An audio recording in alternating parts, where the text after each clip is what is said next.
جائیداد چھوڑ کے آ گئے، سارا پیسہ، ہر چیز چھوڑ کے آپ کو پتہ ہے کہ جب قائد اعظم کا انتقال ہوا تھا تو ان کو عام سے تابوت ملا، کوئی خاص کوئی قیمتی لکڑی کا تابوت بھی نہیں ملا، عام سے کفن میں بھی باہر کسی قبرستان سے کفن لے آیا گیا، عام سے قبرستان، مطلب لوگوں کو یہی تھا نا کہ یار یہ عام سا بندہ ہے، ٹھیک ہے پاکستان بنا دیا بڑی بات ہے، لیکن بڑا ظلم کیا، بڑے لوگ مر گئے نا، بڑا ظلم کیا، کیونکہ جب بڑی قربانیاں دینی ہوتی ہیں نا، بڑے کام کرنے ہوتے ہیں تو قربانیاں بھی بڑی دی جاتی ہیں۔ غزوہ بدر بھی تو ہوا تھا نا، قربانیاں دی تھی نا، غزوہ احد بھی ہوا، قربانی دی گئی، محرم حضرت عمر فاروق رضی اللہ تعالیٰ عنہ قربانی دی گئی نا، حضرت عثمان غنی قربانی دی گئی، مولا علی کے بیٹے حسنین کریمین قربانی دی گئی نا۔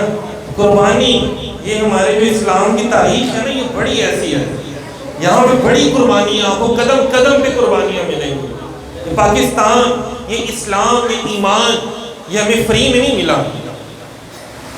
اس کے پیچھے بڑی قربانیاں ہیں، بڑی داستانیں ہیں، بڑے ایمان والے لوگ ہیں، بڑی بڑی شہادتیں ہیں۔ آج جس ملک میں ہم لوگ پینٹ منہ پہ کر کے، باجے بجا کے، ہوٹنگ کر کے، تنگ کر کے لوگوں کو، ہمسایوں کو، بچیوں کو ون ویلنگ کر کے 14 اگست منا رہے ہوتے ہیں، دعوتیں کھا کھو کے 14 اگست منا رہے ہوتے ہیں، تو یہ ایسے نہیں پاکستان بنا۔ 14 اگست 1947 میں جب بنا، وما ادراک ما لیلۃ القدر انا انزلناہ فی لیلۃ القدر وما ادراک،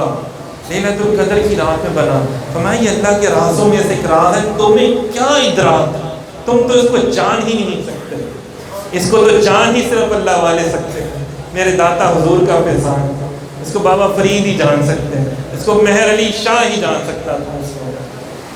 ہر کوئی نہیں جان سکتا۔ یہ اللہ کے رازوں میں سے ایک راز ہے، تو اللہ کے رازوں کے ساتھ پنگے بازی چھوڑ دینی چاہیے ہم لوگوں کو، ہم لوگوں کو خیال کرنا چاہیے کہ نہیں یار یہ پاکستان ہے، مدینہ تو ثانی ہے، مدینہ پاک میں آپ ایک پودا اکھاڑتے ہیں نا، حضور صلی اللہ علیہ وسلم کے دل مبارک میں تکلیف ہوتی ہے، حضور کو دکھ ہوتا ہے،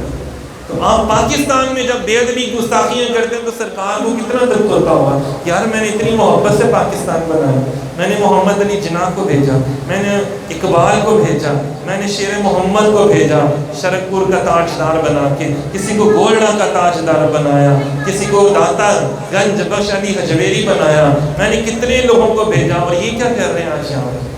یہ آج ایک دوسرے کی ٹانگیں کھینچنے میں لگے ہوئے ہیں، ان کو شرم ہی نہیں ہے، حیا ہی نہیں ہے۔ تو یہ ہم لوگوں کو دیکھنا ہے۔ آج 14 اگست پہ ہم لوگ اپنا ایک تہیہ کرتے ہیں کہ ہم نے اپنے بچوں کو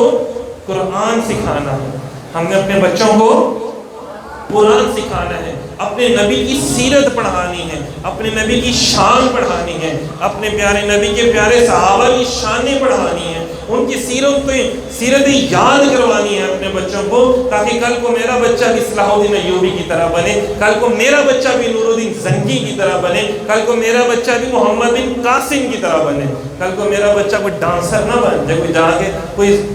سوشل میڈیا ایکٹیوسٹ نہ بن جائے جو سیکولر کی ملحد ہونے کی رٹیں لگا رہا ہوتا ہے۔ تو آج اپنے بچوں کو بچا لیں، خدا را بچا لیں اپنے بچوں کو۔ بس اسی پیغام کے ساتھ میں اپنے بیان کا اختتام کرتا ہوں کہ اللہ رب العزت مجھے، آپ کو، ہم سب کو دین اسلام پر عمل کرنے کی توفیق عطا فرمائے، اور اپنے ملک پاکستان کے ساتھ سچی محبت کرنے کی توفیق عطا فرمائے۔ اللہ رب العزت سے دعا کرتا ہوں کہ اگر کوئی غلطی کوتاہی اسے معاف فرمائے، اور حق سچ بیان کرتے رہنے کی توفیق عطا فرمائے۔ بہت شکریہ، جزاک اللہ۔